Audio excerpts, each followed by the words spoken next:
जे बर'फोरा UPPLआनो जा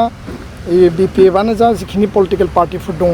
इउनाइटेडलि बेयाव फाइट खालामनांगौ गावबा गाव प्लेटफर्माव थानानै आरो आंथ' माने सारप्राइससो जादों जे आं मिथिनायाव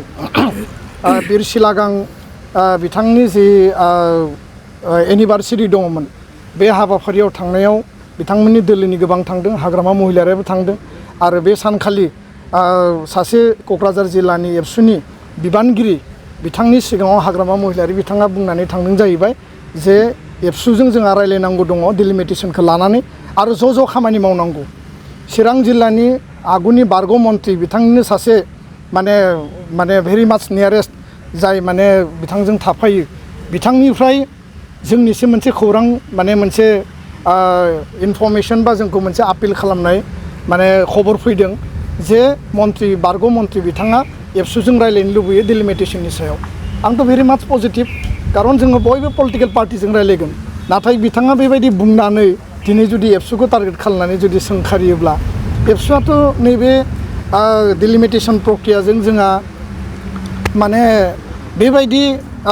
रिजार्भेसन थानो मा गोनां जातिनि सार्थआव बड'लेण्ड आन्दलननि सार्थखौ नायनानै जोंनि जारिमिनखौ जोंनि अस्तित्व जोंनि फिउचारखौ बिथा खालामनानै जोंनि प्रभुत्व जोंनि रैखा कबचखौ आहमा रैखा कबचनि बाथ्रा बुंदोंब्ला आसामाव असमियानि रैखा कबचनि आसाम आन्दलननि 6 नम्बर दफायाव दङब्ला NRCनि बाथ्रा बुंदों बिथांमोना इन्ड' बांला बर्डार सिल खालामनायनि बाथ्रा बुंदों दिनै खिलन्जियानि रैखा कबचनि बाथ्राखौ आसामनि गिबि मन्थ्रिया बुंदों बर'नि रैखा कबचनि बाथ्राखौ दुलाराय बर' फरायसा आफादा प्रथम आरो first our duty is the first and foremost duty is to protect and to माने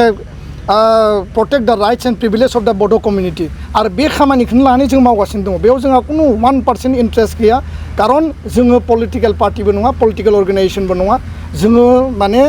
पलिटिकेल इन्ट्रेस्ट लानानै खामानि मावग्रा आफाद नङा जोंहा जाबाय जातिनि इन्ट्रेस्ट जातिनि खैफोदाव जातिनि क्राइसिसआव जातिनि सार्थआव बर'नि इन्टेलेक्सुवेल माहारियारि आफादफोरखौ लानानै जों जेब्लाबो खामानि मावगोन आरो सोर मा बुङो बुङा बेजों खोथा गैया आं बेखायनो बुंदों जे बर'आ इउनाइट जानांगौ क्राइसिसनि समाव मोनसे भइस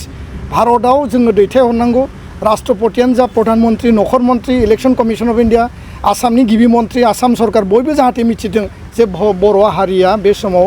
फंसे बाथ्राजों फंसे गारांजों बर'नि राइट्स एन्ड प्रिभिलेज बर'नि अधिकारनि थाखाय बाथ्रा बुंदों आरो उदालगुरि समस्ति दानांगौ बेयाव कुनु कम्प्रमाइज गैया कुनु कारनाव जोङो बेनिफ्राय बे कनस्पिरेसिखौ जोङो मानिनाय नङा आरो बे बाथ्राखौनो आं दिनैबो फिन स्पष्टयै आङो बुंफिनबाय गोजोन्थों मोनसे गोजोनथाव खौरां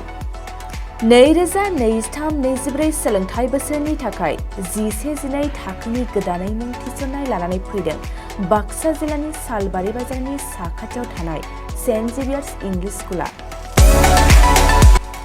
देग्लाय बोसोरनिफ्राय सेन्ट जेभियार्स इंलिश स्कुलाव आर्ट्स आरो साइन्स आयदानि थाखाय गोदानै फरायसाफोरनि मुं थिसननाया दायो सोलिगासिनो बे फरायसालियाव मुं थिसननाया बेसेन नाङै जागोन आरो डेभेलपमेन्ट फिसा 1000 दानफ्रोमबो टिउसन फिसा 1500 रांखौ फरायसानिफ्राय लानाय जागोन बेजों लोगोसेनो जायफोर फरायसाया मेट्रिकआव 90 जौखोन्दोनि बांसिन मोननाय आरो बिपिएल कार्ड थानाय फरायसाया बेसेन नाङाजासेनो मुं थिसननो हागोन बबेखानि 80 जौखोन्दोनिफ्राय बांसिन नम्बर लानानै उथ्रिनाय आरो बिपिएल कार्ड थानाय फरायसाफ्रा मुं थिसननायाव 50 जौखोन्दो फ्रि जागोन बेबादिनो उननि जौखोन्दो लानानै उथ्रिसारनाय आरो बिपिएल कार्ड थानाय फरायसाफोरनो रेहाय होनाय जादों लोगोसे बे फरायसालियाव फरायसाफोरनि थाखाय हस्टेलनि खाबुबो दं गोसो गोनां फरायसाफ्रा सेन्ट जेभियार्स इंलिश स्कुलाव 11-12 थाखोनि गोदानै मुं थिसननायनि बागै आबुं बाथ्राखौ मिथिनोब्ला नैबे मबाइल नम्बर 9954427791 आव थोंजों स्लट लानो हागोन